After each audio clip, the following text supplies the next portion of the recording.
কিসের অহংকার, কিসের সব বাহাদুরি? আজকের এই জওয়ানি আগামীকাল থাকবে তো। ও দুনিয়ার ইনসান, আজকের যে জওয়ানি দেখছো এটা আমার দান, এটা আমার কারসি মেহেরবানি। এর কদর করিও, এর মূল্য দিতে শেখো। আমার জমিনে ইতরাইও না। আমার এখন 25, 30, 35-এর জওয়ানি টকবক করছে। রাস্তা দিয়ে যাচ্ছি, ওই যে মসজিদের পাশে আওয়াজ আসছে, হাইয়ালা সালাহ, ভাই আসুন। কটকট করে হেঁটে চলে গেলে একবার ফিরেও তাকাচ্ছ না। আল্লাহ আস্তে করে জিজ্ঞাসা করছে, তোমার এই যে জওয়ানির উন্মাদনা ধরে রাখতে পারবে তো? এই জওয়ানি ঢলবে না তো? ঢলতে দেবে না তো? কিসের দেমা, কিসের অহংকার, কিসের সব বাহাদুরি? আজকের এই জওয়ানি আগামীকাল থাকবে তো? আল্লাহ জবাব দিচ্ছেন, তোমাকে একটাবার জিজ্ঞাসা করব না, not for a single moment, একটা মুহূর্তের জন্য জিজ্ঞাসা করব না। এই জওয়ান, আমি তোর কালো কুচকুচে চুলগুলোকে বগের পাকার মতো সাদা করে দিই, জিজ্ঞাসা করব না। তোমার চোখের লাল চাহনি আমি একটু ঝাপসা করে দিই। তোমার এই আস্কিনের এই মাসল আমি এটাকে একটু নিচের দিকে ঝুলিয়ে দিই। তোমার ওই কানের শ্রবণ শক্তি, ওইখানে একটা পিন পড়লে তুমি শোনো, কানের কাছে জোরে লোক বলবে শোনা পাচ্ছি না, কানের শ্রবণ শক্তি রহিত করে দিই। টকবক করে হেঁটে যেতে আমি আল্লাহ এমন ভাবে ঝুঁকিয়ে দেব যে দাঁড়াবার মতো হিম্মত থাকবে না। স্ট্রেট হয়ে গটগট করে চলছিলে, আমি আল্লাহ কোমরটাকে এইভাবে ব্যাখ্যা করে দেব, সিধে করে আমার জমিনের উপরে মরণ পর্যন্ত দাঁড়াতে পারবে না। দেখাবো, দেখবে। আল্লাহ ফেরেশতা এনে আমাদের সামনে মোকাবেলায় পাঠিয়ে দিবেন। না না না, আপনি একটা ঘুষি মেরে দেবেন, কোন তন্ত্র মন্ত্র করে ফু দেবেন জওয়ানি ঢলবার জন্য, বলে কিচ্ছু করতে হবে না। আমি শুধু দাঁড়িয়ে দেখবো তোমার পরিণতিটা। বেডরুম, এই যেটা তোমার বেডরুম, আর এটা তোমার ওই বেডরুমে এটা মেহগুনি সেগুন কাঠের পালং, দামি পালং, 1.5 লাখ টাকা দামের, ওখানে শুয়ে আছো। আর ওখান থেকে 2.5 হাত দূরে এটা হচ্ছে বাথরুম, তার দরজা 2.5 হাত দূরে।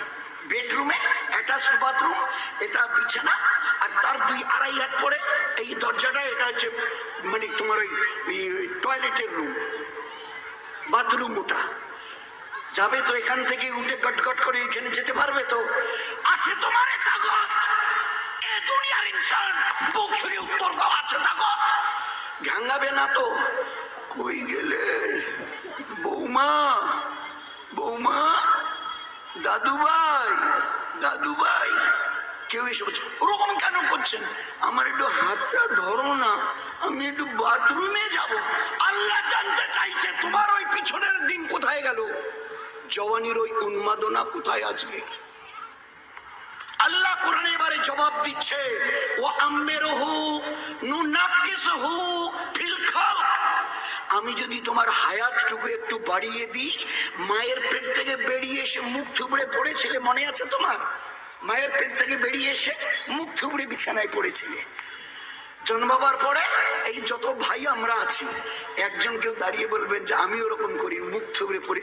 আমি মায়ের পেট থেকে বেরিয়ে আসার পরে একটু পরে খিদে পেয়েছিলাম, আমি বলছি আম্মি আমার খিদে পেয়েছে, আমি বলছিলাম।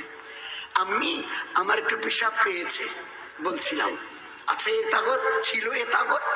তো আল্লাহ বলছে খবরদার, ইতরাইও না। যেভাবে মায়ের পেট থেকে বেরিয়ে এসে মুখ থুবড়ে পড়েছিলে, মা তোমাকে ওইভাবে রেখে কেন যেন একটু রান্নাঘরের এই রান্নার কাজটা ছিল, কোথায় গেছিল, কাপড় কাচা কাজ ছিল, কাচতে গেছিল। এই আধা ঘন্টা পরে এসে দেখে ছি ছি ছি ছি, এই বাচ্চাটা না, কেন কি হয়েছে? বলে কখন ওর পায়খানা পিছন দিক থেকে বেরিয়ে এসে আর হাতটা ওই পর্যন্ত যায়, হাতটা অবুঝ হাতে তো হতবত নেই, তো কোন সময় হাতে ওইদিকে পিছনে গিয়ে পায়খানা লেগেছিল, ও তো আর জানে না এটা বদবুদার জিনিস, না খাওয়ার জিনিস। ওই অবস্থায় এনে আঙ্গুল দুটো মুখে দিয়ে করে পায়খানা নিজের হাতে চুষে খেয়েছে। ওই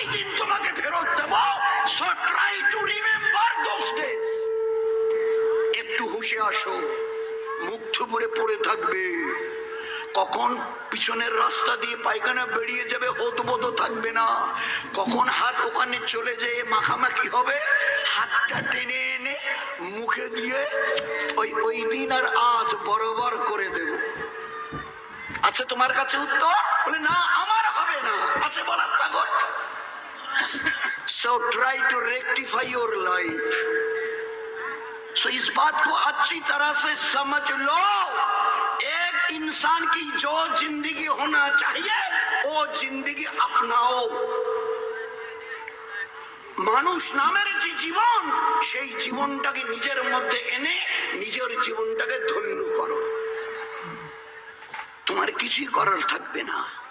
আমি খালি দূরে দাঁড়িয়ে তোমার যদি একটু মজা দেখতে চাই, এই কোরআনের আয়াতটা হচ্ছে, যদি আমি তোমার একটু বয়সটা বাড়িয়ে দিই না, ওই মায়ের পেট থেকে বেরিয়ে সার দিন আর আজকের তোমার 105, 7, 10, 12, 15 বছরের এই দিনটা বরাবর হয়ে যাবে। there will be not a single gulf of difference.